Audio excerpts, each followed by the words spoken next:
亲爱的朋友们，欢迎来到微光夜读。楚天行，你一个吃软饭的废物，也配和江少抢女人？柳如烟当着所有人的面将香槟泼在我脸上，台下的观众哄笑声不断，闪光灯疯狂闪烁。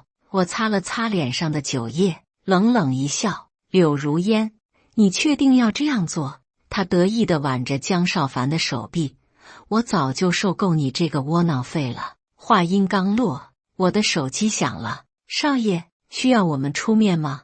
接下来开始我们本期故事，记得点击订阅并开启小铃铛。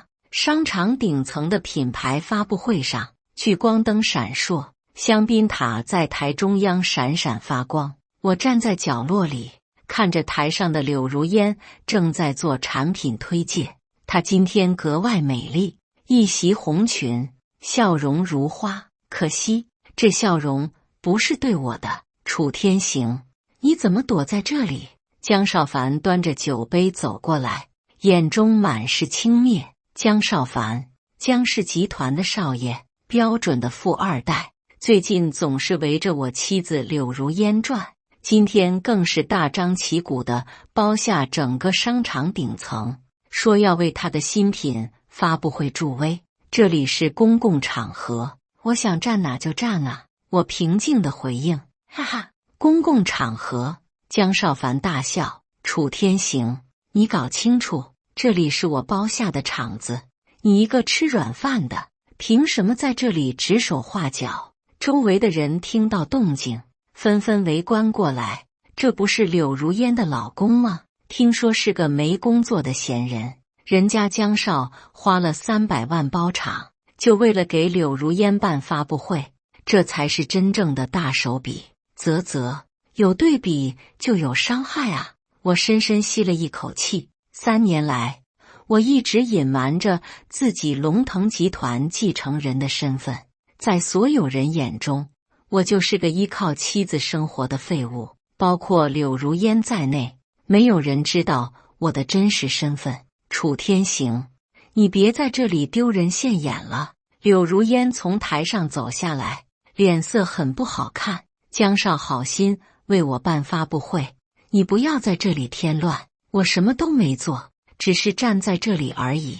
站在这里就是添乱。江少凡冷笑，你看看你自己穿的什么破衣服，拿的什么破手机，跟这个场合格格不入。我低头看了看自己的衣服，确实，我从来不注重外表，穿的都是普通品牌。柳如烟，你真的要让你老公在这里出丑吗？江少凡故意大声说道。要我说，你应该早点跟这种人离婚，跟我在一起才是正确的选择。台下的观众开始窃窃私语。江少说得对，柳如烟配这种男人确实委屈了。江少又有钱又有颜值，还这么用心，换我也会选择江少。柳如烟的脸红了，但不是因为害羞，而是因为愤怒。楚天行，你能不能有点自知之明？他压低声音对我说，今天是我的大日子，你别给我添乱。我怎么添乱了？我反问。你的存在就是添乱。江少凡接过话茬。柳如烟，你看看，你老公连基本的社交礼仪都不懂，在这种场合，他应该主动敬酒，而不是像个木头人一样站着。说着，他拿起一杯香槟递给我，来，楚天行，敬我一杯，感谢我为你妻子办这个发布会。我没有接过酒杯，我不喝酒，不喝酒。江少凡大笑，你是不是男人，连酒都不敢喝？我只是不想喝，不想喝。江少凡的声音更大了。楚天行，你知道这瓶香槟多少钱吗？18000，你一个月的生活费都买不起一瓶。台下的观众哄笑起来。18000的香槟确实贵，人家江少这么用心，不喝确实说不过去。楚天行，你就喝一杯吧。柳如烟在旁边劝说，江少的好意，你不要辜负。我看着柳如烟，心中涌起一阵失望。3年来，我对他从来没有任何要求。他要开直播，我支持；他要做网红，我也支持。我以为至少在外人面前，他会维护我的尊严。可现在看来，我想多了。柳如烟，你真的要我喝这杯酒？喝吧，就一杯。他避开了我的目光，我伸手接过酒杯，却没有喝，而是端向着杯中的香槟。楚天行，你还在犹豫什么？江少凡催促道。我在想，这一杯酒喝下去，是不是就代表我认可了你对我妻子的追求？江少凡一愣，随即大笑。楚天行，你想多了，我追求柳如烟，根本不需要你的认可。她早就对你失望了，只是碍于面子没有说出来而已，是吗？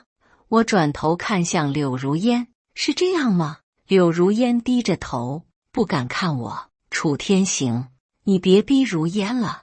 江少凡替她回答，她是个善良的女人，不忍心伤害你，但是她的心早就不在你身上了。不在我身上，那在谁身上？我明知故问，当然是在我身上。江少凡得意地说，我和如烟才是真正的一对，你只是个意外。台下的观众开始起哄，江少，直接表白吧。柳如烟，选择江少吧。楚天行，你就成全他们吧。在所有人的起哄声中，江少凡走到柳如烟身边，单膝跪地，从口袋里掏出一个精美的首饰盒。如烟，嫁给我吧。盒子里是一枚钻戒，在灯光下闪闪发光。台下的观众爆发出欢呼声。哇，好浪漫！这钻戒至少值100万。柳如烟，答应他吧。所有人的目光都聚焦在柳如烟身上。他看了看江少凡，又看了看我，最终他伸出了手。江少凡，等等！我突然开口打断了他。柳如烟，你确定要在这里做这个决定吗？楚天行，你什么意思？江少凡起身，脸色阴沉。我的意思是，你们在我面前求婚，是不是太不把我放在眼里了？江少凡冷笑一声。楚天行，你算什么东西？我和如烟求婚，还需要经过你同意吗？我是她法定丈夫。法定丈夫？江少凡哈哈大笑。楚天行，你不会真的以为一张结婚证就能拴住女人的心吧？如烟早就不爱你了。她跟我说过，和你在一起的这3年，是她人生中最黑暗的时光。台下的观众窃窃私语，柳如烟真的这么说过？看起来楚天行确实不是个好丈夫，要不然人家怎么会选择江少呢？我看向柳如烟，她依然低着头，不敢看我。柳如烟，你真的这么说过？良久，她才抬起头，眼中满是冷漠。楚天行，我们之间已经没有感情了，你应该明白的。没有感情？我苦笑。那这3年来，我每天为你做早餐，接送你上下班，陪你熬夜直播，在你眼中都是什么？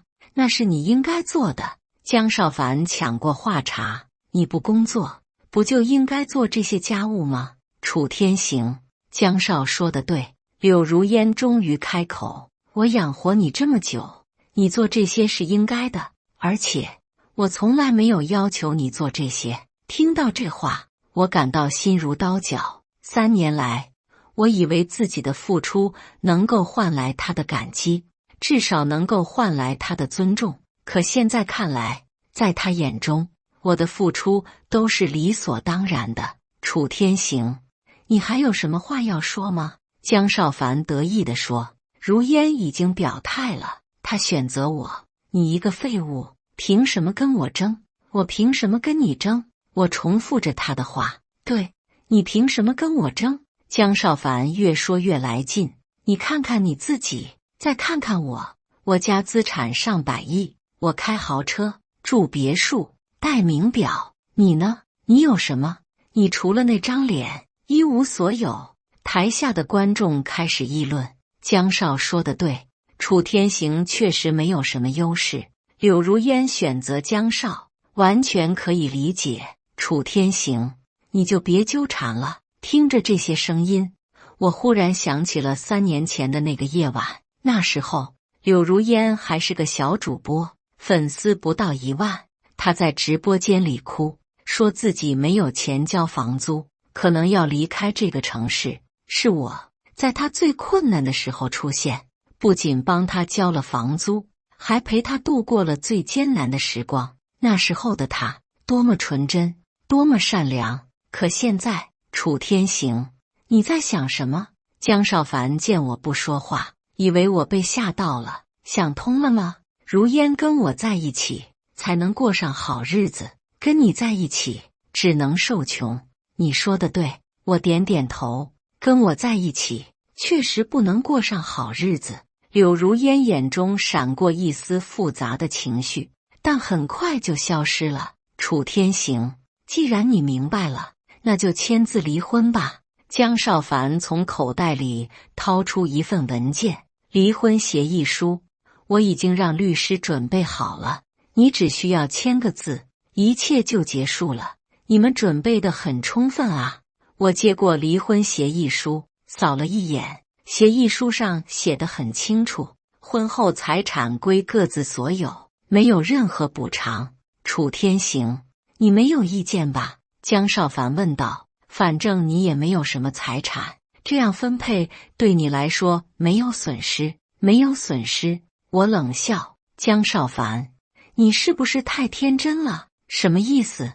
你以为我真的没有财产吗？难道你有？江少凡不屑地说。楚天行，你别装了，这3年来，你的生活费都是如烟给的，你能有什么财产？是啊，我能有什么财产？我自嘲地笑了笑，一个吃软饭的废物，能有什么财产？楚天行，你别在这里阴阳怪气。柳如烟有些不耐烦，你签不签字？签字。我把离婚协议书举起来，当然要签字，但是在签字之前，我想问你一个问题。什么问题？你真的以为我这3年来什么都没有做？你还能做什么？江少凡冷笑。楚天行，你别再装了，大家都知道你的底细。我的底细？我笑了。你知道我的底细？当然知道。江少凡得意地说。你就是个无业游民，靠老婆养活的软饭男。台下的观众也开始起哄。楚天行，你就别装了，大家都知道你的情况，赶紧签字，别浪费时间。看着台下的观众，我忽然想起了父亲的话：天行，记住，做人要低调，真正的强者从来不需要证明自己。3年来，我一直谨记父亲的教诲，隐瞒着自己的身份，过着普通人的生活。但现在，我觉得是时候让这些人知道什么叫做真正的强者了。好，我签字。我拿起笔，在离婚协议书上写下了自己的名字。楚天行，你总算想通了。江少凡松了一口气。想通了。我点点头。不过，在我离开之前，我想给你们一个小小的礼物。什么礼物？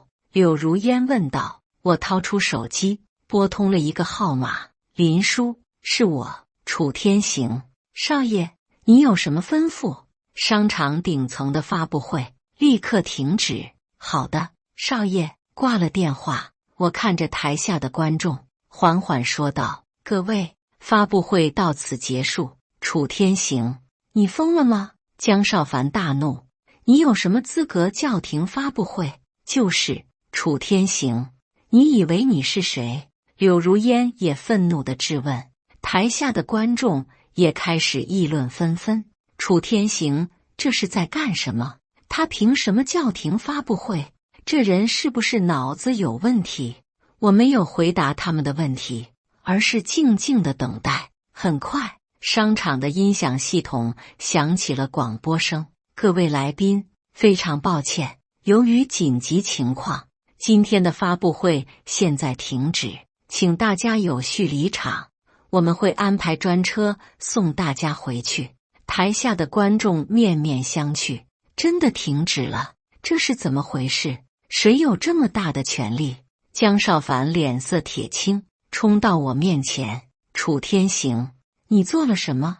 我只是打了个电话，我平静地说。打电话？江少凡不相信，你能叫停发布会？开什么玩笑？江少，这里面是不是有什么误会？柳如烟也感到不对劲。就在这时，一个穿着西装的中年男人快步走了过来。楚少爷，您没事吧？来人是林叔，龙腾集团的总经理，也是我的管家。我没事。林叔，我淡淡的说。楚少爷。江少凡一愣，你叫他什么？楚少爷。林叔恭敬地说。这是怎么回事？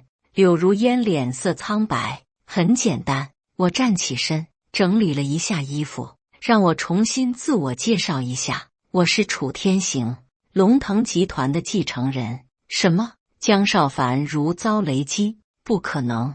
柳如烟瞪大了眼睛，你怎么可能是龙腾集团的继承人？为什么不可能？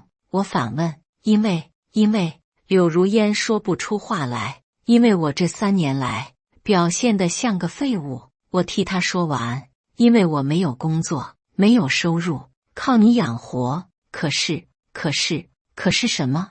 我冷笑。柳如烟，你从来没有真正了解过我。3年来，你只看到了我的表面，从来没有想过探寻我的内心。这不可能。江少凡依然不相信。如果你真的是龙腾集团的继承人，为什么要隐瞒身份？因为我想要一份真正的爱情。我看着柳如烟，我想要一个真正爱我的人，而不是爱我的钱。现在看来，我的想法太天真了。台下的观众也听到了我们的对话，开始窃窃私语。楚天行真的是龙腾集团的继承人。龙腾集团那可是本市最大的企业集团啊！如果是真的，那他比江少凡有钱多了。江少凡的江氏集团在龙腾集团面前就是小巫见大巫。听到这些议论，江少凡的脸色越来越难看。你有什么证据证明你是龙腾集团的继承人？证据？我笑了。林叔，给江少凡看看我的证件。林叔从公文包里拿出一个文件夹，递给江少凡。江少凡颤抖着手接过文件夹，打开一看，脸色顿时惨白。文件夹里是我的身份证明、龙腾集团的股权证书以及各种财产证明。这是真的。江少凡瘫坐在椅子上。当然是真的，我淡淡地说。江少凡，你刚才说你家资产上百亿，我很好奇，你家的资产是多少？120亿。江少凡结结巴巴地说。120亿。我摇了摇头。江少凡，你知道龙腾集团的资产是多少吗？多少？3000亿。3000亿。江少凡瞪大了眼睛。也就是说，我家的资产是你家的25倍。我平静地说。现在你还觉得你比我有钱吗？江少凡彻底说不出话来。柳如烟也呆呆地看着我，仿佛不认识我一样。楚天行，你为什么要隐瞒？他终于开口。我已经说过了，我想要一份真正的爱情。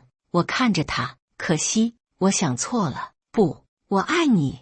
柳如烟突然激动起来。楚天行，我真的爱你。爱我？我冷笑。刚才你还说要嫁给江少凡，现在又说爱我。我是被逼的。柳如烟急忙解释。江少凡威胁我说，如果我不答应他，就要封杀我，是吗？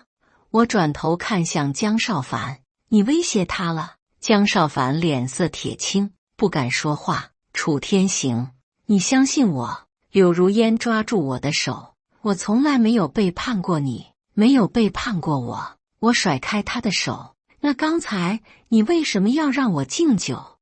为什么要让我在所有人面前丢脸？柳如烟说不出话来。柳如烟，你知道吗？我看着他，如果你在刚才维护我，哪怕只是象征性的维护一下，我都不会揭露身份。可是你没有，在所有人羞辱我的时候，你不仅没有站出来为我说话，反而推波助澜，让我在更多人面前丢脸。楚天行，我错了。柳如烟跪了下来，我真的错了，求你原谅我。台下的观众看到这一幕，纷纷议论，这剧情反转得太快了。柳如烟刚才还要嫁给江少凡，现在又跪下求原谅，女人啊，真是现实。楚天行真的是龙腾集团的继承人，那他比江少凡有钱多了。听着这些议论，我心中五味杂陈。3年来，我一直以为柳如烟是个善良的女孩，至少是个有底线的女孩，可现在看来，她和其他那些拜金女没有什么区别。楚天行，求你了。柳如烟抱着我的腿，我们重新开始好吗？重新开始。我低头看着她。柳如烟，我们之间已经没有可能了。不，我们还有可能。她哭着说，我可以改变，我可以重新做人。太晚了。我摇了摇头。离婚协议书已经签了，我们之间已经结束了。不，我不同意离婚。柳如烟大声说，我要撤回离婚申请。你觉得我会给你这个机会吗？我冷笑。林叔，办理离婚手续。好的，楚少爷。林叔点点头。不，柳如烟绝望地大叫，楚天行，你不能这样对我，这样对你。我居高临下地看着他。柳如烟，你刚才是怎么对我的？现在，我只是以其人之道还治其人之身而已。楚天行，你不能这样绝情。柳如烟哭得梨花带雨。我们毕竟是3年夫妻，难道一点情分都没有了吗？情分？我冷笑。刚才你和江少凡求婚的时候，怎么没想到夫妻情分？我那是一时糊涂。柳如烟急忙辩解，我根本没有想过要嫁给他，是吗？我转头看向江少凡，江少凡，你来说说，你们2个是什么关系？江少凡脸色铁青，一言不发，不敢说了。我讥讽地笑了笑，那我来说。林叔，把我调查到的资料给大家看看。林叔从公文包里拿出一个平板电脑，打开后递给我。我接过平板电脑，扫了一眼，然后大声说道，各位，我来给大家播放一些有趣的视频。说着，我把平板电脑连接到商场的大屏幕上。很快，大屏幕上出现了一个视频。视频中，柳如烟和江少凡正在一家高档酒店里拥抱接吻，台下的观众发出惊呼声。这是什么时候的视频？看起来不是最近的。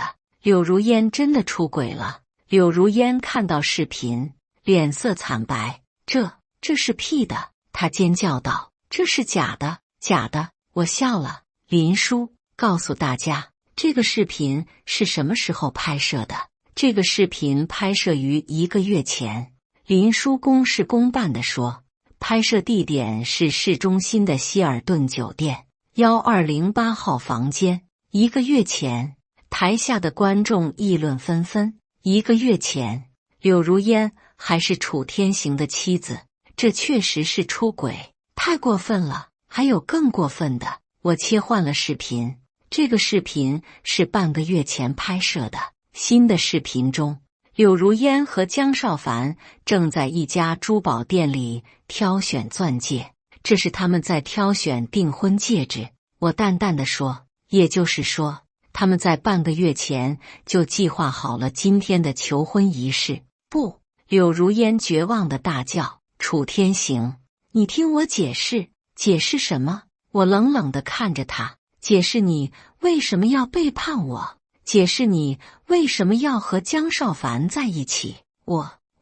柳如烟说不出话来。柳如烟，你知道吗？我缓缓说道，这3年来，我每天都在想，我是不是应该告诉你我的真实身份？我想，如果你知道我的身份，也许你会更爱我。但是每次我都忍住了，因为我想要的是一个真正爱我的人，而不是爱我的钱的人。现在我明白了，我的坚持是对的，因为你从来没有真正爱过我。听到这话，柳如烟哭得更厉害了。楚天行，我真的爱你。他抽泣着说，我承认我被江少凡的金钱诱惑了，但那不是爱，我对你的感情是真的，真的。我摇了摇头。柳如烟，如果你的感情是真的，为什么要背叛我？我一时糊涂，一时糊涂。我冷笑，一时糊涂能持续1个月。楚天行，我们重新开始好吗？柳如烟爬到我面前，我发誓，我以后再也不会背叛你了。太晚了。我摇了摇头。柳如烟，我们之间已经没有可能了。不，还有可能。他抓着我的衣服。楚天行，我们还没有正式离婚，我们还是夫妻。夫妻？我讥讽地笑了。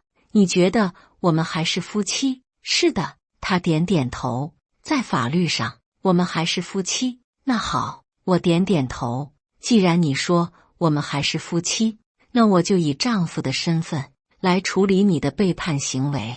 说着，我拿出手机，拨通了一个号码。王律师，是我，楚天行。楚少，你好，我要起诉我妻子柳如烟，罪名是婚内出轨。好的，楚少，我马上准备起诉书。另外，我要申请财产保全，冻结他的所有账户。没问题，楚少。挂了电话，我看着柳如烟。柳如烟，你不是说我们还是夫妻吗？那我就以丈夫的身份来维护我的权利。不，柳如烟脸色惨白。楚天行，你不能这样做。为什么不能？我反问。你背叛了我，我为什么不能起诉你？柳如烟说不出话来。这时，江少凡终于开口了。楚天行，你想要什么？他咬牙切齿地说，开个价吧。开价？我转头看向他。江少凡，你觉得我会要你的钱？那你想要什么？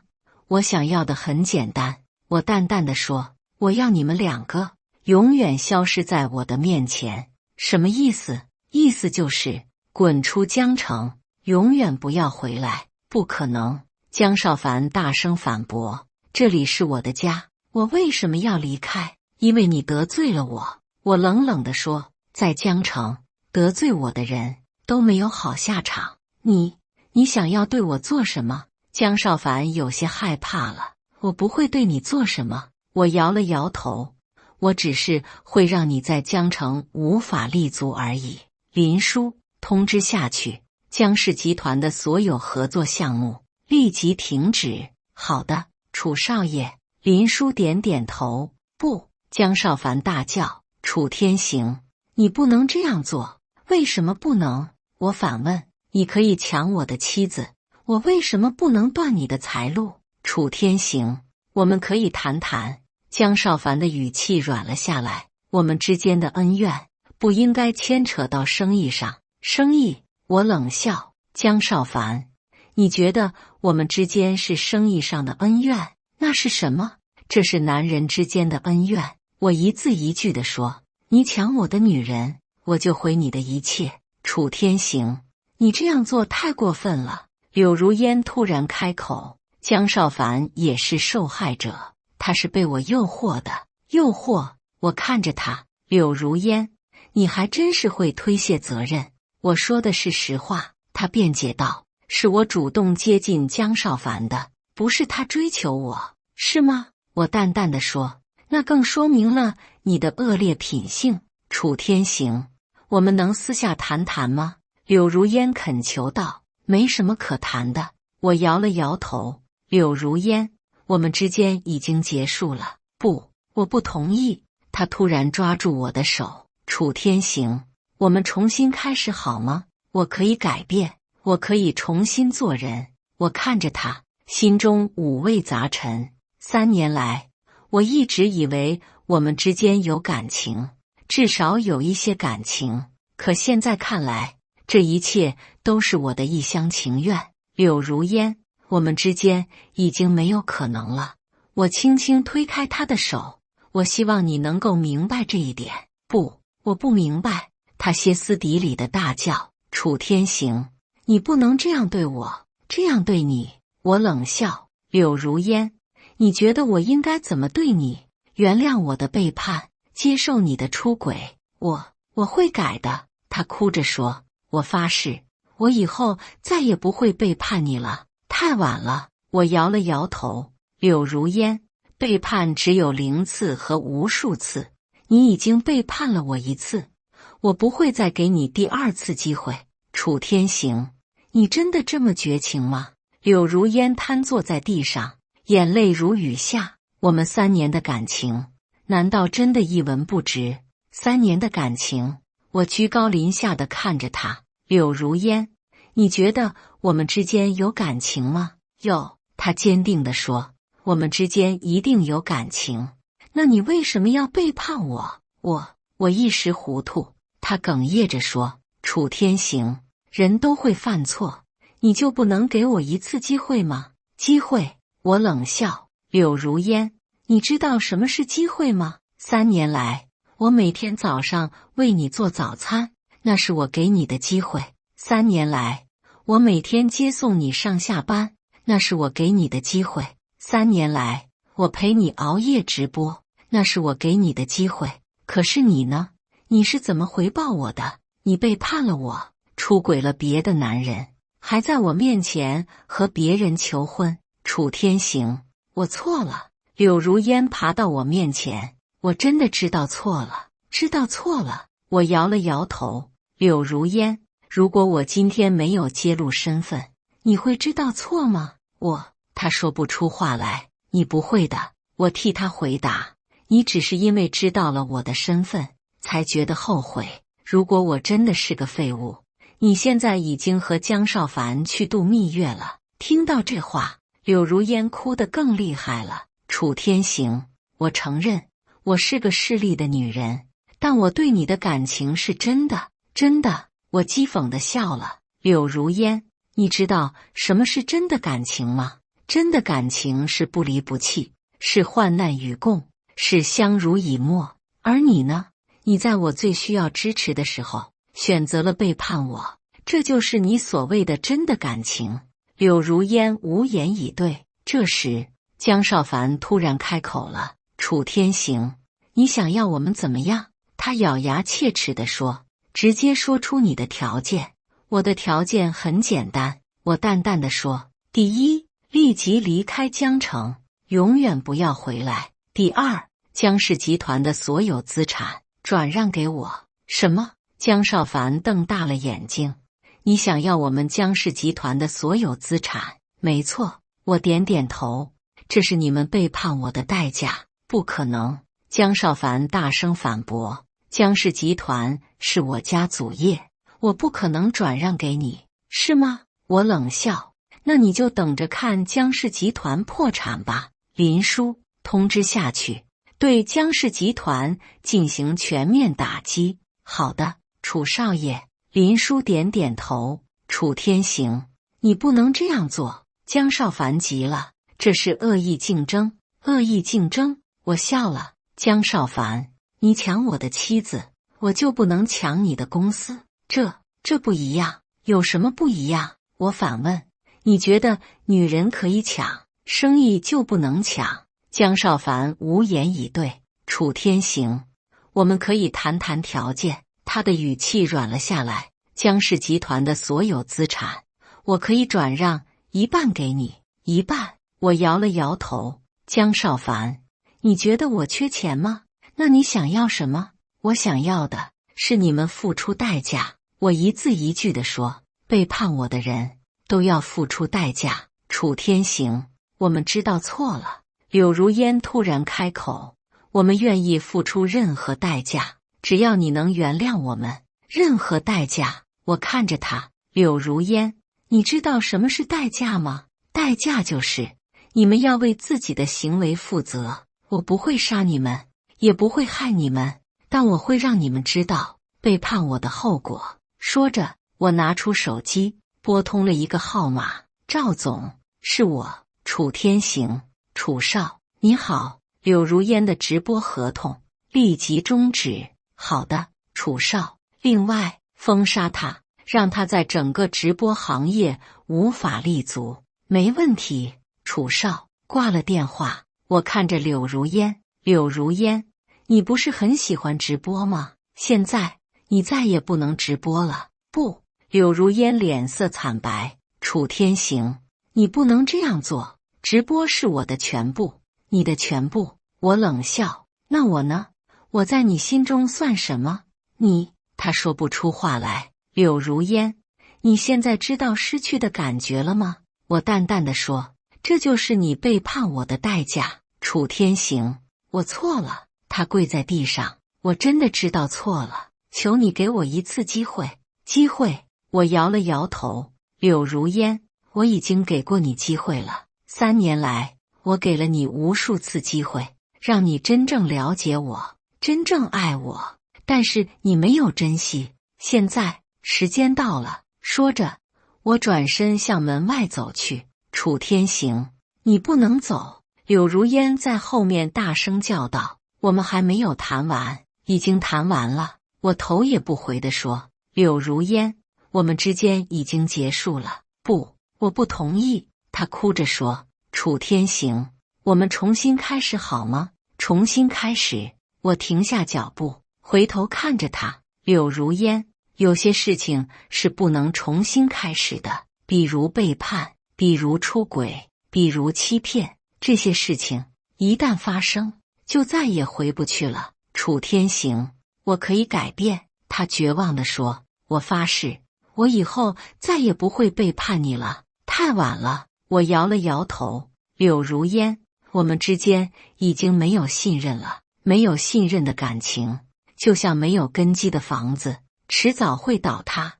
我不想再经历一次倒塌。说完，我头也不回地走了。身后传来柳如烟绝望的哭声：“楚天行，你不能这样对我。楚天行，我们是夫妻。楚天行，我爱你。”但是我没有回头。有些路走过了就不能回头，有些人错过了就不能重来。柳如烟，我们之间的故事到此结束。走出商场，我深深吸了一口气。3年来的伪装终于结束了，3年来的委屈终于得到了释放。但是我的心情并不轻松，因为我失去了一个我曾经深爱的人。尽管他背叛了我，但我不能否认，我曾经真心爱过他。楚少爷，车已经准备好了。林叔走过来，恭敬地说：“谢谢你，林叔。”我点点头。楚少爷，接下来有什么安排？先回家吧。我说，我需要静一静。好的，楚少爷。坐在车上，我看着窗外的风景。3年来，我每天都走这条路，接送柳如烟上下班。那时候，我以为我们会一直这样走下去。可现在，一切都变了。手机响了，是一个陌生号码。我接了起来。楚天行，你不能这样对我。电话里传来柳如烟的声音。柳如烟，我皱了皱眉。你怎么有我的电话？这是我们的婚后共同财产。她哭着说，你不能独占婚后共同财产。我冷笑。柳如烟，你知道什么是婚后共同财产吗？我们结婚3年，我的所有收入都是婚后财产。收入？我笑了。柳如烟，你知道我这3年的收入是多少吗？多少？0。我淡淡地说，这3年来我没有任何收入。怎么可能？他不相信。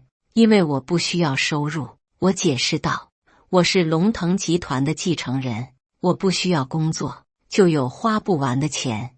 但是在法律上，我这3年的收入确实是0，所以我们没有任何婚后共同财产。不可能！柳如烟大声反驳：“你一定有隐瞒收入，你可以去法院起诉我。”我平静地说：“看看法院会怎么判决。”楚天行，你不能这样对我。他绝望地说：“我们是夫妻，是前夫妻。”我纠正道：“柳如烟，离婚协议书你已经签了，我们已经没有任何关系了。我不同意离婚。”他哭着说：“我要撤回离婚申请。”太晚了。我摇了摇头。柳如烟，离婚协议书一旦签署，就具有法律效力，除非双方都同意撤回，否则无法撤销。楚天行，我求你了。他哽咽着说：“我们重新开始好吗？”不可能。我斩钉截铁地说：“柳如烟，我们之间已经结束了，我不会给你第2次背叛我的机会。”说完，我挂了电话。手机又响了，还是柳如烟。我直接挂断，然后把他的号码拉黑。楚少爷，柳小姐可能会继续骚扰您。林叔说：“要不要我派人处理？”不用。我摇了摇头，他翻不起什么浪花。好的，楚少爷。回到家，我坐在客厅里，看着空荡荡的房间。这个家，我和柳如烟住了3年。3年来，我以为这里充满了温馨和爱意，可现在我只感到空虚和冷漠。楚少爷，需要我安排人收拾柳小姐的东西吗？林叔问道。收拾吧。我点点头，全部打包送到她娘家。好的，楚少爷。另外，这个房子我不想要了。我说，卖掉吧。楚少爷，这里可是您的婚房。正因为是婚房，所以我不想要了。我苦笑，这里有太多不好的回忆。好的，楚少爷，我会安排的。林叔，公司那边怎么样？我问道。一切正常。楚少爷，林叔汇报道，江氏集团的合作项目已经全部停止，他们的资金链出现了问题，预计1个月内江氏集团就会破产。1个月？我皱了皱眉，太慢了。楚少爷，您是想我要他们1周内破产？我冷冷地说，既然敢背叛我，就要承担后果。好的，楚少爷，我会加快进度。还有柳如烟的直播合同处理的怎么样？已经终止了。楚少爷，林叔说，而且我们已经通知了整个直播行业，封杀柳如烟，他以后不可能再在直播行业立足。很好，我点点头，让他知道背叛我的代价。楚少爷，还有一件事。林叔犹豫了一下，柳小姐的父母打来电话，想要见您。他的父母？我想了想，他们说什么了？他们说柳小姐犯了错，他们愿意代她向您道歉。道歉？我冷笑，她背叛了我，道歉就有用吗？楚少爷，要不要见一面？不见。我摇了摇头，告诉他们，我和柳如烟已经没有任何关系了，他们的道歉我不需要。好的，楚少爷。手机又响了，是一个陌生号码。我接了起来。楚天行，你太过分了。电话里传来江少凡的声音。江少凡，我冷笑，你还有脸给我打电话？你凭什么封杀我们？他愤怒地说，我们只是犯了一个错误。错误？我笑了。江少凡，你觉得背叛是错误？那是什么？那是罪恶。我一字一句地说，背叛我的人都要付出代价。楚天行，我们可以谈谈条件。他的语气软了下来。条件？我摇了摇头。江少凡，你觉得我还需要和你谈条件吗？我们可以给你钱。他急忙说，我们愿意赔偿。赔偿？我讥讽地笑了。江少凡，你觉得我缺钱吗？那你想要什么？我想要的是你们消失。我冷冷地说，从我的世界里彻底消失。楚天行，我们知道错了，他绝望地说：“我们愿意改正。”太晚了，我摇了摇头。江少凡，有些事情是不能改正的，比如背叛，比如出轨，比如欺骗，这些事情一旦发生，就再也回不去了。楚天行，我们可以重新开始，重新开始。我冷笑。江少凡，你觉得我会给你们重新开始的机会吗？为什么不？因为我不是圣人。我淡淡的说，我只是一个普通人，一个被背叛的男人，我不会原谅背叛我的人。楚天行，你这样做太绝情了。绝情？我笑了。江少凡，你抢我的妻子的时候，怎么没想到绝情？现在轮到你们承受痛苦了，你们就觉得我绝情？这个世界上没有这样的道理。楚天行，我们是被柳如烟诱惑的。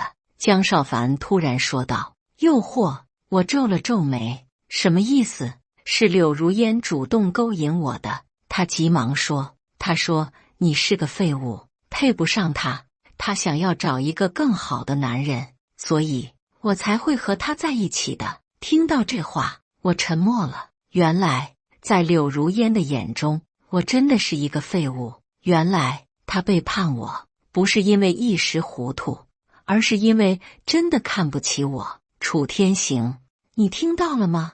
江少凡以为我动摇了。我们都是受害者。受害者？我冷笑。江少凡，你觉得你是受害者？对，他急忙说，我被柳如烟骗了。是吗？我淡淡的说。那你为什么不拒绝他？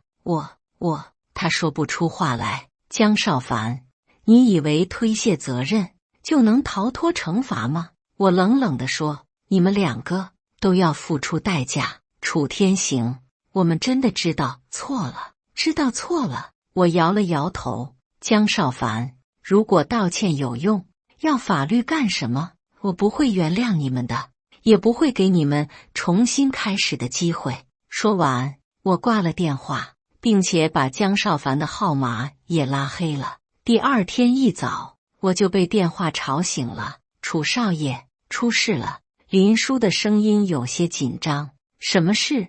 我立刻清醒过来。柳如烟在您家门口闹事，已经吸引了很多媒体记者。什么？我皱了皱眉。他在做什么？他拿着大喇叭说您抛弃了他，要求您给他一个解释，而且他还说要自杀。自杀？我冷笑。柳如烟还真是会演戏。楚少爷，要不要我派人把他赶走？不用。我摇了摇头。既然他想演戏，那我就陪他演一场。楚少爷，您的意思是准备一下，我要召开新闻发布会。我淡淡的说，是时候让大家知道真相了。好的，楚少爷。1个小时后，我来到了家门口，果然，柳如烟正坐在门口的台阶上，手里拿着一个大喇叭。楚天行，你给我出来！他对着喇叭大声喊道，你不能这样对我，我们是夫妻，你不能抛弃我。周围围了很多记者和群众，都在看热闹。这就是那个龙腾集团的继承人，听说他抛弃了结发妻子，真是薄情啊。听着这些议论，我心中冷笑，柳如烟还真是会颠倒黑白。柳如烟，我走到他面前，你在做什么？楚天行，他看到我，立刻扑过来，你终于出来了，我们谈谈好吗？谈什么？我推开他，我们之间已经没有什么可谈的了。他大声说，我们是夫妻，我们应该好好谈谈。夫妻？我冷笑。柳如烟，你忘了昨天签的离婚协议书了吗？我不同意离婚。他哭着说，楚天行，我们重新开始好吗？重新开始。我看着他，柳如烟，你觉得我们还能重新开始吗？能。他坚定地说，只要你愿意原谅我，我们就能重新开始。原谅你？我摇了摇头。柳如烟，你知道什么是原谅吗？我知道。他急忙说，原谅就是不计较过去，重新开始，是吗？我淡淡地说，那你能告诉我，你做错了什么吗？他支支吾吾。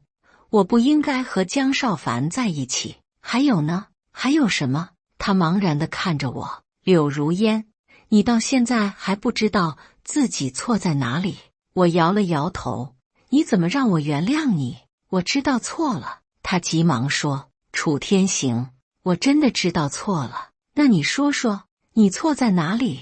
我不应该背叛你。还有呢？还有什么？他又茫然了。我看着他，心中涌起一阵失望。到现在，他依然不知道自己真正错在哪里。柳如烟，你知道吗？我缓缓说道。你最大的错误不是背叛我，而是从来没有真正了解过我。3年来，你从来没有问过我的想法、我的感受、我的梦想。在你眼中，我只是一个可有可无的附属品。楚天行，不是这样的。他急忙辩解。我爱你，爱我。我冷笑。柳如烟，你爱的是我，还是你想象中的我？我爱的是你。他坚定地说。是吗？我淡淡地说。那你能告诉我最喜欢什么颜色吗？蓝色。他不确定地说。错了，是黑色。我摇了摇头。柳如烟，连我最喜欢的颜色你都不知道，你怎么说你爱我？我可以了解。他急忙说。楚天行，我们重新开始，我会好好了解你的。太晚了。我摇了摇头。柳如烟，有些事情是不能重新开始的。为什么？他绝望地问道。因为信任一旦破碎，就再也无法修复。我看着他。柳如烟，你背叛了我，我们之间的信任就彻底破碎了。没有信任的感情，就像没有地基的房子，迟早会倒塌。楚天行，我们可以重新建立信任。他哭着说。重新建立。我冷笑。柳如烟，你知道建立信任需要多长时间吗？多长时间？一辈子。我淡淡地说。而我没有这个时间。楚天行，我可以等。他急忙说。我可以等你一辈子，可是我不想等。我摇了摇头。柳如烟，我已经浪费了3年时间，我不想再浪费了。不是浪费。他大声说。我们的感情不是浪费。是吗？我看着他。那你能告诉我，这3年来，你对我做过什么让我感动的事情吗？他想了半天，说不出话来。你想不起来了，对吗？我苦笑。柳如烟，这3年来，你只记得我为你做了什么，从来没有想过要为我做什么。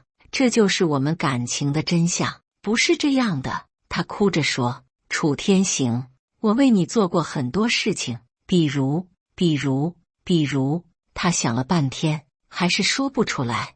周围的记者和群众看到这一幕，开始议论纷纷。这个女人好像确实有问题，连为老公做过什么事情都想不起来。看起来楚天行说的对，这女人就是个自私的人。听着这些议论，柳如烟的脸色越来越难看。楚天行，你不能这样对我。他突然发火。我们是夫妻，是前夫妻。我纠正道。我不同意离婚。他大声说。你不能强迫我离婚。强迫？我冷笑。柳如烟，是你自己签的离婚协议书，怎么成了我强迫你？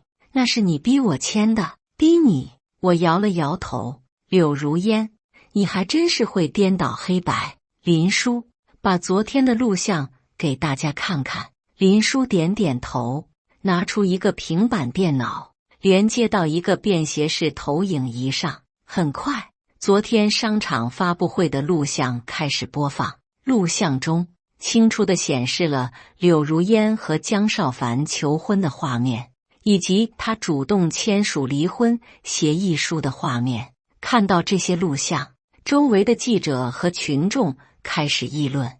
原来是这个女人出轨了，她竟然当着老公的面和别人求婚，太过分了，这种女人不值得同情。听着这些议论，柳如烟的脸色彻底变了。这是假的。他大声说，这是屁的，假的。我冷笑，柳如烟，你觉得现场这么多人都是瞎子吗？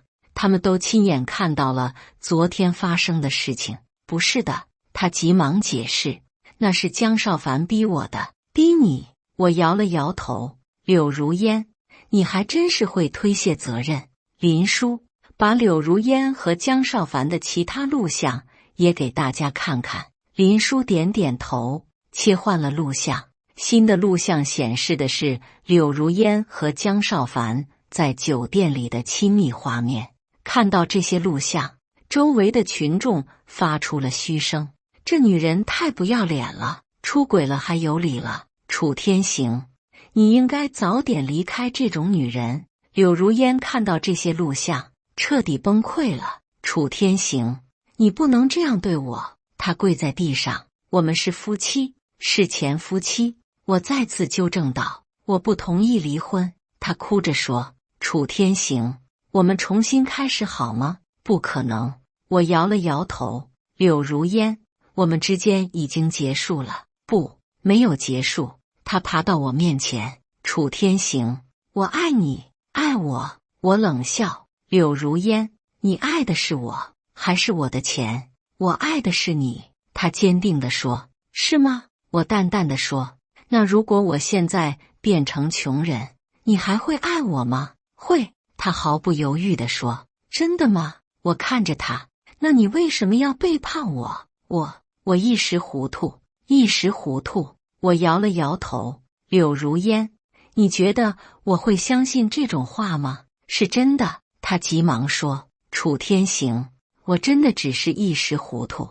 那好，我点点头，我给你一个机会，证明你真的爱我。什么机会？他眼睛一亮，从现在开始，你不能再要我的钱，不能再享受我的任何资源。我缓缓说道，你要靠自己的努力生活。如果你能坚持1年，我就考虑原谅你。真的吗？他激动地说，楚天行，你说话算数吗？当然。我点点头，但是这1年里，你不能再联系我，不能再打扰我。我同意。他毫不犹豫地说，很好。我点点头。那么从现在开始，你就开始你的新生活吧。楚天行，我一定会证明给你看的。他站起来，我会证明我真的爱你。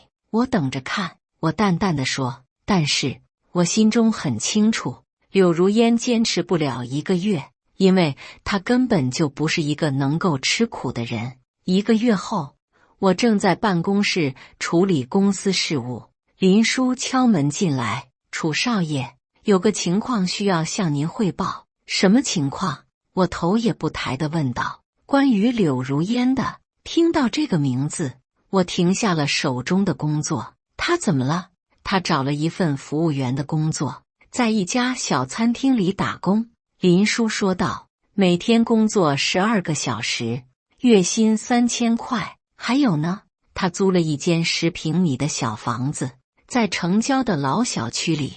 林叔继续说道，房租每月800块。他坚持下来了，我有些意外。是的，楚少爷。林叔点点头，已经1个月了，他没有联系过您，也没有用过您的任何资源，完全是靠自己的努力在生活。听到这个消息，我心中涌起一阵复杂的情绪。说实话，我以为柳如烟最多坚持1个星期就会放弃的，没想到她竟然坚持了1个月。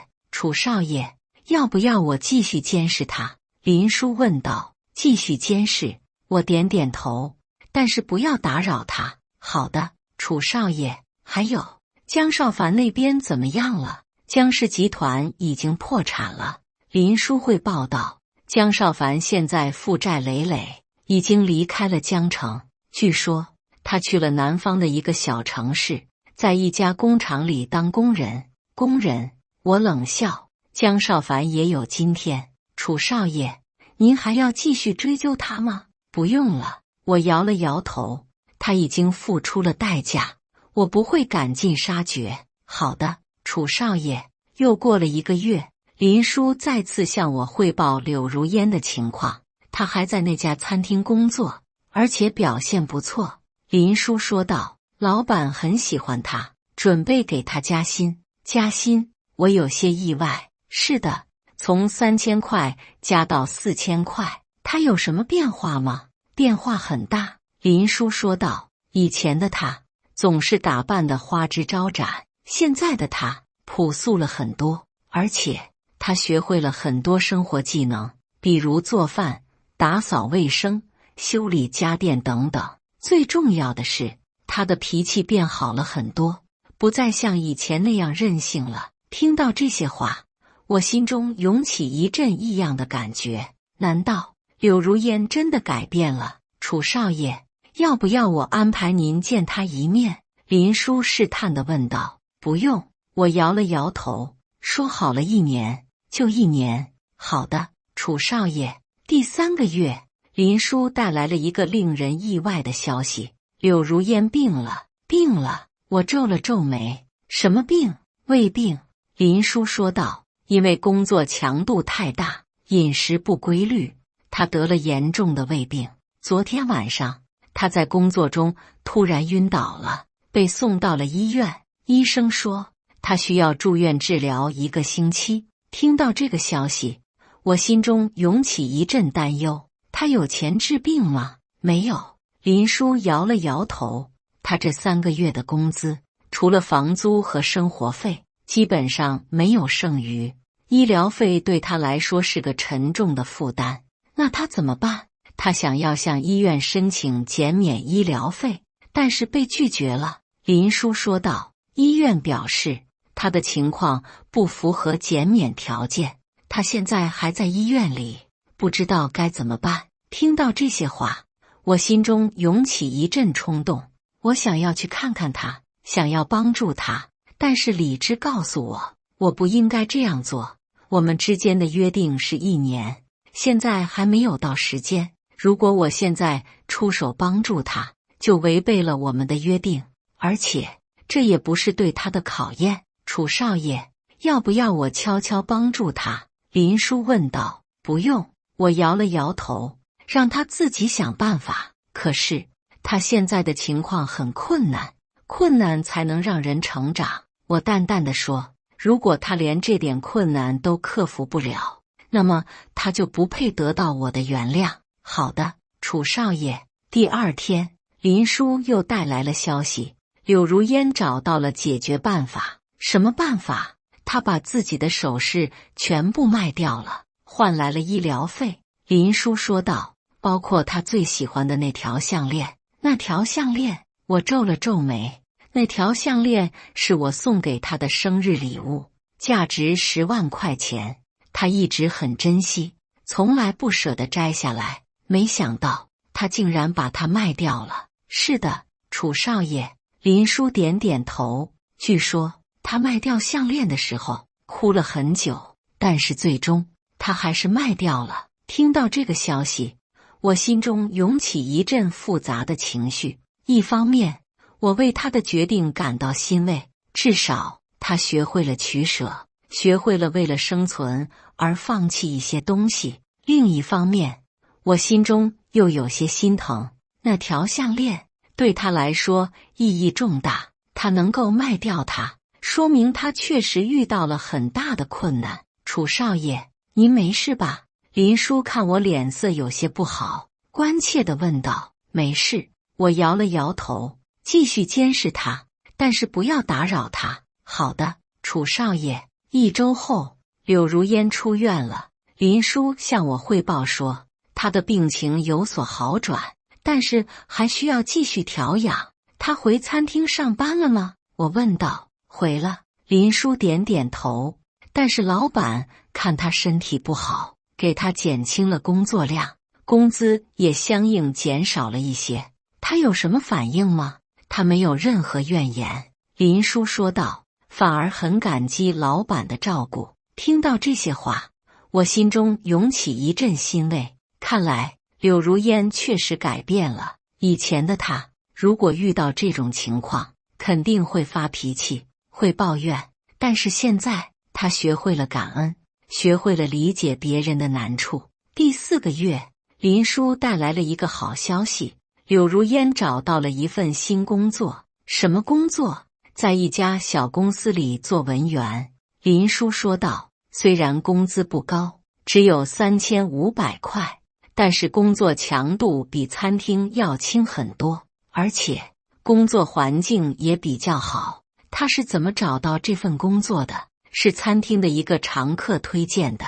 林叔说道，那个人是这家公司的经理，他看柳如烟工作认真，为人善良，就推荐他去了。工作认真，为人善良，我有些意外。是的，楚少爷。林叔点点头。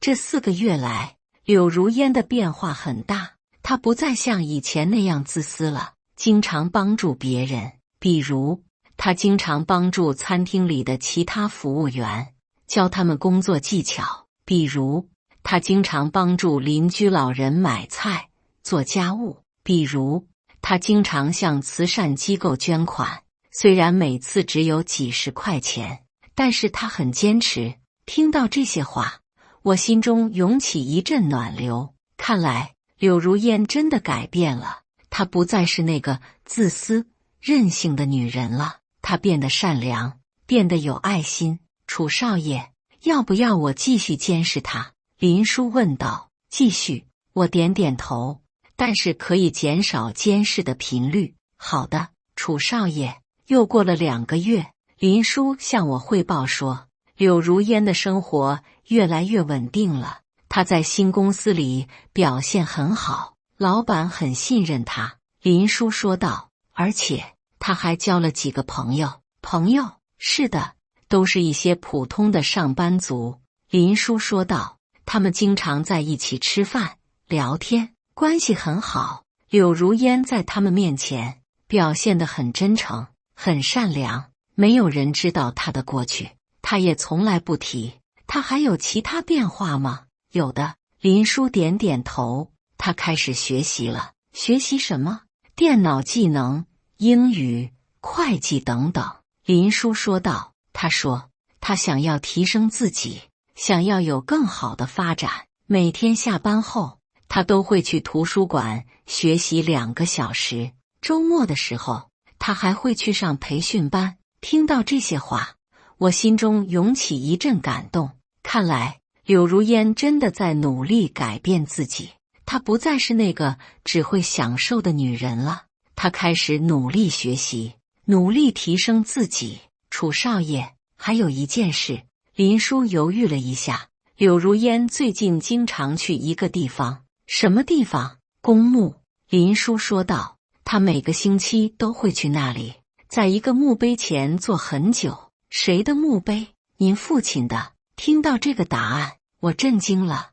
我父亲3年前去世了。柳如烟参加了葬礼，但是之后从来没有去过公墓。没想到他现在竟然经常去那里。他在那里做什么？他会在墓碑前坐很久，有时候会说话。林叔说道，虽然我们听不清他说什么，但是他经常哭。他为什么要去那里？我觉得他是在忏悔。林叔说道，他可能觉得他辜负了您父亲的期望。您父亲生前是很喜欢他的。听到这些话，我心中涌起一阵复杂的情绪。没错，父亲生前确实很喜欢柳如烟，他总是说柳如烟是个好女孩，让我要好好珍惜她。如果父亲知道柳如烟背叛了我，他一定会很失望的。而现在柳如烟经常去父亲的墓前，可能真的是在忏悔。楚少爷，1年的期限快到了。林叔提醒道，您打算怎么办？我沉默了很久，最终说道，再等等，让我想想。1年的期限到了。这1年来，我通过林叔的汇报，见证了柳如烟的改变，从一个自私、任性的女人，变成了一个善良、努力的女人；从一个只会享受的女人，变成了一个懂得感恩的女人；从一个不知道珍惜的女人，变成了一个懂得忏悔的女人。说不感动是假的，但是我心中还是有些犹豫。1年的改变真的能说明什么吗？人真的能够彻底改变吗？还是说这只是他为了重新得到我而做的表演？楚少爷，您决定了吗？林殊问道。我沉默了很久，最终说道：安排一次偶遇吧。偶遇？对，我想要亲自见见他，看看他是否真的改变了，但是不要让他知道是我安排的。好的，楚少爷。2天后，林殊安排了一次偶遇，地点是柳如烟经常去的那家图书馆，时间是晚上7点，他下班后学习的时间。我提前来到图书馆，选了一个角落的位置坐下。7点整，柳如烟准时出现了。1年没见，她的变化很大。以前的她总是打扮得花枝招展，穿着昂贵的衣服，拎着名牌包包。现在的她穿着朴素的工作服，拎着一个普通的帆布包，但是她的气质变了。以前的她总是透着一股浮躁和虚荣，现在的她多了一份沉静和内敛。她走到书架前，挑选了几本书，然后找了一个位置坐下。我观察着她的一举一动，她很专注，很认真，不像以前那样做什么事情都3心2意。她拿出笔记本，开始做笔记，字迹工整，条理清晰。这和以前的她完全不同。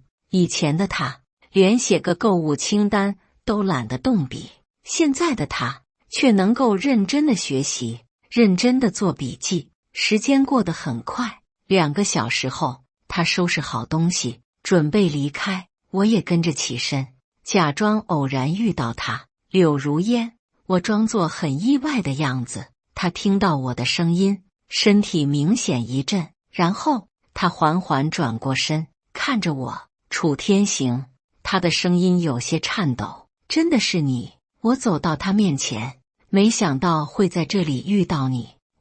我在这里学习。她有些紧张。学习什么？电脑技能，还有英语。她低着头说道。为什么要学习这些？我想要提升自己，找一份更好的工作。她说道。你现在的工作不好吗？还可以，但是我想要更好的。她抬起头看着我。楚天行，你过得怎么样？还好，我淡淡的说。你呢？我也还好。她说道。楚天行，我们能聊聊吗？聊什么？我想要和你道歉。她说道。为我以前做的错事道歉。道歉？我看着他。你觉得道歉有用吗？我知道道歉改变不了什么。他说道。但是我还是想要说出来。楚天行，这1年来，我每天都在后悔。后悔什么？后悔背叛了你，后悔伤害了你，后悔失去了你。他的眼中涌出了泪水。楚天行，我真的知道错了。知道错了，我冷冷地说。柳如烟，你知道你最大的错误是什么吗？是背叛你。他说道。不是。我摇了摇头。你最大的错误是从来没有真正珍惜过我们的感情。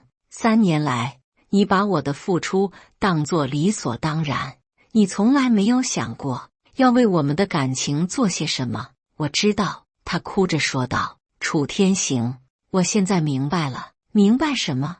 明白感情需要2个人的努力，需要相互付出。他说道。我以前太自私了，只知道索取，不知道付出。现在明白了。我冷笑。柳如烟，你不觉得太晚了吗？不晚。他坚定地说。楚天行，只要你愿意给我机会，我会用我的一生来弥补我的错误。一生？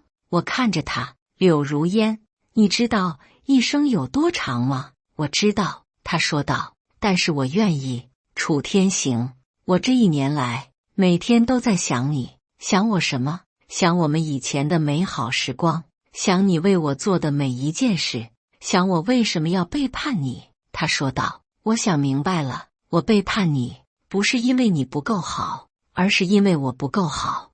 我不配拥有你这样的好男人。听到这些话，我心中涌起一阵复杂的情绪，说不感动是假的，但是我还是有些犹豫。柳如烟，你说你想我，那你知道我最喜欢什么吗？我问道。我知道，他毫不犹豫地说，你最喜欢黑色，你最喜欢听古典音乐，你最喜欢看历史书，你最喜欢喝茶，不喜欢喝咖啡，你最喜欢安静，不喜欢热闹，你最喜欢下雨天，因为你觉得下雨天很有诗意。听到这些话，我震惊了，他竟然真的了解我了。以前的他连我最喜欢的颜色都不知道，现在的他竟然能够说出我这么多的喜好。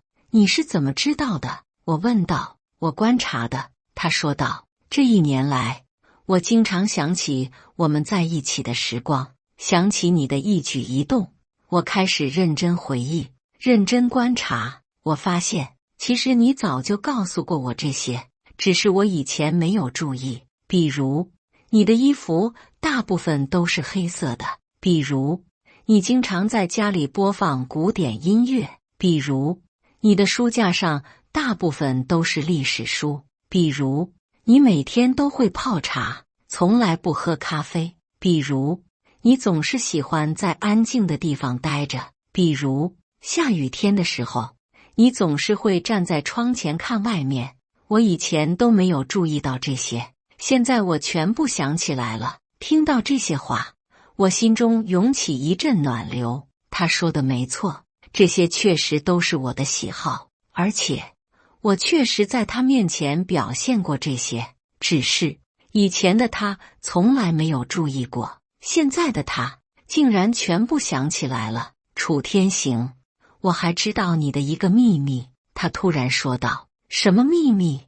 你其实很孤独。他看着我，虽然你表面上很坚强，但是内心很孤独。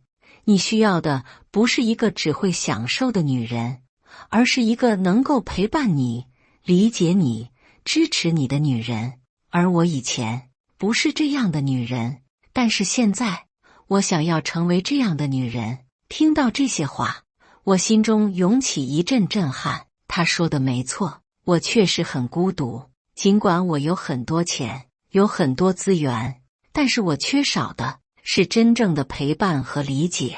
以前的柳如烟给不了我这些，但是现在的柳如烟似乎能够给我这些。楚天行，我知道你可能不会原谅我，他说道，但是我还是想要告诉你，我真的改变了，我不再是以前那个自私、任性的女人了。我学会了付出，学会了感恩，学会了珍惜。如果你愿意给我一个机会，我会用我的一生来爱你，来陪伴你。如果你不愿意，我也不会纠缠你。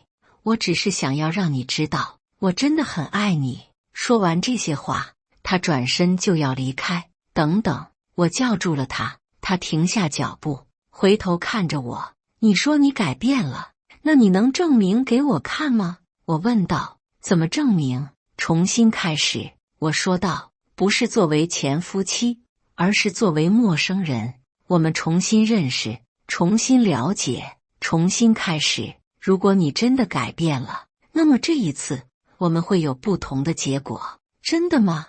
他眼中涌出了希望的光芒。真的，我点点头。但是有一个条件。什么条件？这一次我们要慢慢来，我说道，不能急于求成。我们要重新建立信任，重新建立感情，这可能需要很长时间。我愿意等，他坚定地说。楚天行，我愿意等一辈子。好，我点点头。那我们就重新开始吧。我叫楚天行，很高兴认识你。我叫柳如烟，也很高兴认识你。他伸出手，楚先生，请多多指教。我握住他的手，感受到了他的温暖。这一次，我们会有不同的结果吗？我不知道，但是我愿意给他一个机会，也给我自己一个机会。3个月后，我和柳如烟的关系有了新的进展。我们每周会见面2次，一次是在图书馆，一次是在公园。我们像普通朋友一样聊天，分享各自的生活。他告诉我他的工作，他的学习，他的朋友，我也告诉他我的想法，我的感受，我的计划。但是我们都很小心，没有提及过去的感情。我们都知道那是一个禁区。楚先生，你今天看起来心情不错。在公园的长椅上，柳如烟说道。是吗？我笑了笑。可能是因为公司的一个项目取得了成功。什么项目？一个慈善项目。我说道。我们在山区建了一所小学。慈善项目？他眼中涌出了敬佩的光芒。楚先生，你真是个好人。好人？我摇了摇头。我只是觉得有能力的人应该帮助那些需要帮助的人。我很赞同。他说道。楚先生，我能问你一个问题吗？什么问题？你为什么要做慈善？他问道。是因为税收优惠吗？不是。我摇了摇头。我做慈善是因为我想要让这个世界变得更好。我有很多钱，但是钱对我来说只是数字。只有用这些钱去帮助别人，才能让我感到快乐。你真的这么想吗？他看着我。当然。我点点头。柳小姐，你觉得快乐是什么？快乐？他想了想。我以前觉得快乐是拥有很多钱，很多名牌，很多人的羡慕。现在呢？现在我觉得快乐是内心的平静，是能够帮助别人，是能够做自己喜欢的事情。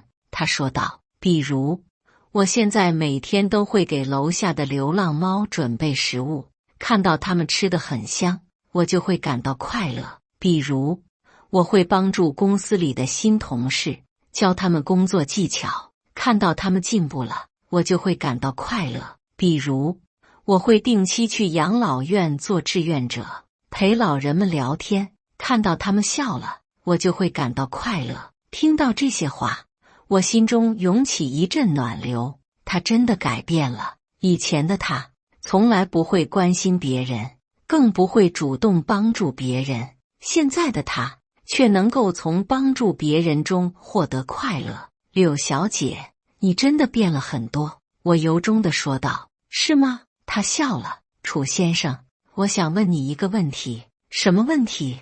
你觉得一个人真的能够彻底改变吗？他问道。为什么这么问？因为我想知道你是否相信我真的改变了。他直视着我。还是说你觉得我只是在演戏？听到这个问题，我沉默了。说实话，我心中确实有过这样的疑虑。一个人真的能够彻底改变吗？还是说这只是他为了重新得到我而做的表演？楚先生，我知道你在想什么。他说道。你在怀疑我是否真心改变。我不怪你，因为我以前确实伤害过你。但是我想告诉你，我的改变是真心的。你怎么证明？我问道。我不需要证明。他说道。因为时间会证明一切。如果我是在演戏，那么时间长了，我就会露出破绽。如果我是真心改变，那么时间长了，你就会看到我的真心。楚先生，我愿意用时间来证明我的改变。听到这些话，我心中涌起一阵感动。他说得对，时间确实会证明一切。如果他真的改变了，那么时间长了，我就会看到他的真心。如果他只是在演戏，那么时间长了，他就会露出破绽。好，我点点头。那我们就让时间来证明吧。楚先生，我还有一个请求。他说道。什么请求？我想要见见你的父母。他说道。我想要向他们道歉。道歉？我皱了皱眉。为什么要道歉？因为我以前伤害了你，也伤害了他们。他说道。我想要向他们表达我的歉意。柳小姐，我父亲已经去世了。我说道。我知道。他点点头。我想要去他的墓前道歉。你想要去我父亲的墓前？我有些意外。是的，他坚定地说。楚先生，我知道你父亲生前很喜欢我，如果他知道我背叛了你，他一定会很失望的。我想要去他的墓前道歉，告诉他我现在改变了。听到这些话，我心中涌起一阵复杂的情绪。其实，我早就知道他经常去父亲的墓前了。林叔已经向我汇报过这件事，但是他现在主动提出要去，这说明他是真心的。好，我点点头，我陪你去。真的吗？他眼中涌出了惊喜的光芒。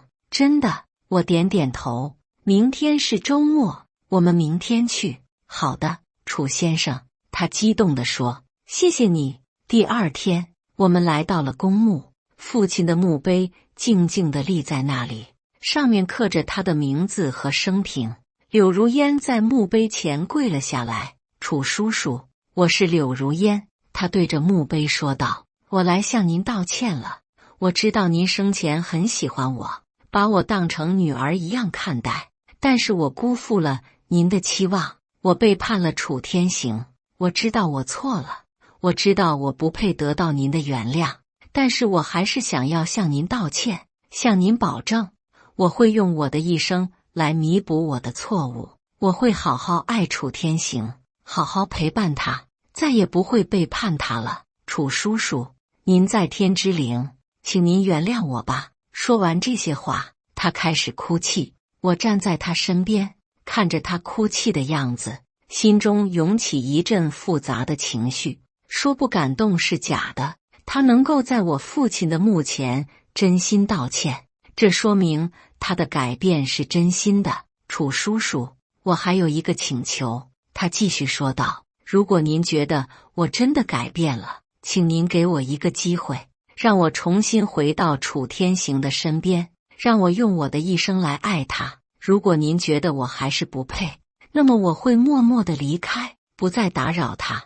楚叔叔，请您给我一个指示吧。就在这时，天空中飘起了小雨，雨滴轻轻地落在墓碑上，也落在我们身上。柳如烟抬起头，看着天空中的雨滴。楚叔叔，这是您的回答吗？他问道。我也抬起头，看着天空中的雨滴。突然，我想起了父亲生前说过的话，天行，雨水是上天的眼泪，也是上天的祝福。当你迷茫的时候，就看看天空中的雨滴，他们会给你答案。现在，天空中飘起了小雨，这是父亲的回答吗？这是他的祝福吗？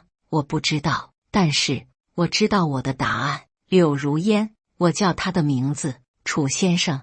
他抬起头看着我，我愿意给你一个机会，我说道。感谢大家的观看，本期故事精彩吗？欢迎大家在下方评论区吐槽。如果你喜欢这类故事，记得点击订阅微光夜读，并分享给更多的人，这会对我帮助很大。